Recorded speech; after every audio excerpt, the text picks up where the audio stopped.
जाट नेता के बहाने एक तीर से दो निशाने साधने की फिराक में भाजपा विधानसभा निकाय चुनाव में हो चुका है नुकसान। लोकसभा चुनाव से पहले कुंडा मजबूत करने में जुटी भाजपा और राष्ट्रीय लोकदल में नजदीकियों की चर्चा जोरों पर है। पूर्व प्रधानमंत्री चौधरी चरण सिंह की राजनीतिक विरासत संभाल रहे उनके जयंत चौधरी से गठबंधन कर भाजपा उत्तर प्रदेश के साथ पंजाब, हरियाणा और राजस्थान के जाट वोटरों को रिझाने की फिराक में है। जाटों के सर्वमान्य नेता रहे चौधरी चरण सिंह और उनके बेटे चौधरी अजीत सिंह के कारण समाज का बड़ा तबका खुले दिल से जयंत का समर्थन करता है। भाजपा में असमंजस भी। आगामी लोकसभा चुनाव में भाजपा के लिए यूपी सहित 4 राज्यों में जाट समुदाय को साधना बड़ी चुनौती है। पार्टी के पास जाट समाज में ऐसा कोई बड़ा चेहरा नहीं है जिसकी पूरे देश में जाट नेता के रूप में स्वीकार्यता हो। ऐसे में जयंत उनके लिए उपयोगी साबित हो सकते हैं।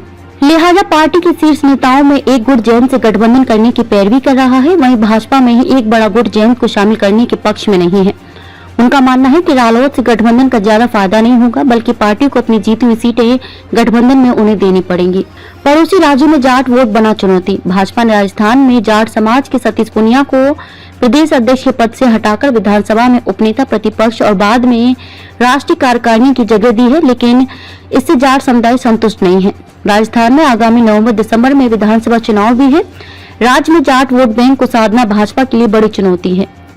पार्टी के कई राष्ट्रीय नेताओं का मानना है कि जयंत चौधरी के चेहरे से राजस्थान के जाट वोटों को जोड़ना आसान होगा।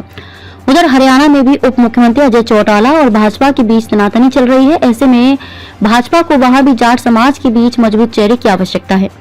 पंजाब के जाट सिखों को साधना भी चुनौती है। कृषि कानूनों का सबसे ज्यादा विरोध पंजाब और हरियाणा में ही था। निकाय चुनाव में हुआ आभास। निकाय चुनाव में भाजपा ने भले ही जाट बहुल मेरठ, मथुरा, मुरादाबाद नगर निगम महापौर चुनाव जीत लिया है, लेकिन मथुरा, शामली, मुजफ्फरनगर, बागपत, बिजनौर, अमरोहा और अलीगढ़ में जाट बहुल क्षेत्रों में नगर पालिका परिषद और नगर पंचायतों में भाजपा को करारी शिकस्त मिली है। नगर निकाय चुनाव में जाट बहुल सीटों पर बूथवार परिणाम का आकलन करने से स्पष्ट होता है कि जाटों ने भाजपा से दूरी बनाए रखी। उससे पहले खतौली विधानसभा उपचुनाव में भी भाजपा को हार का सामना करना पड़ा था। विधानसभा चुनाव में भी हुआ नुकसान। विधानसभा चुनाव 2022 में रालोद ने सपा के गठबंधन के साथ चुनाव लड़ा था। रालोद ने 8 सीटों पर जीत दर्ज की। वहीं पश्चिमी यूपी की जाट बहुल सीटों पर सपा को फायदा और भाजपा को नुकसान हुआ था। आगरा, मथुरा, अलीगढ़, बुलंदशहर, गाजियाबाद, बागपत, मेरठ, शामली, मुजफ्फरनगर, बिजनौर, मुरादाबाद, अमरोहा, संभल, हाथरस लोकसभा क्षेत्रों को जाटों का बहुमूल्य है। 2019 लोकसभा चुनाव रालोद सपा बसपा के गठबंधन के चलते में संभल, बिजनौर, मुरादाबाद, अमरोहा में भाजपा को नुकसान हुआ था। मुजफ्फरनगर से भाजपा के संजीव बालियान मात्र 6526 वोट और बागपत से भाजपा डॉक्टर सत्यपाल सिंह 23502 से ही चुनाव जीते थे। 2009 में था एनडीए से गठबंधन। लोकसभा चुनाव 2009 में रालोद ने एनडीए से गठबंधन कर 7 सीटों पर चुनाव लड़ा था। रालोद ने बिजनौर, अमरोहा, बागपत, हाथरस और मथुरा में जीत दर्ज की थी।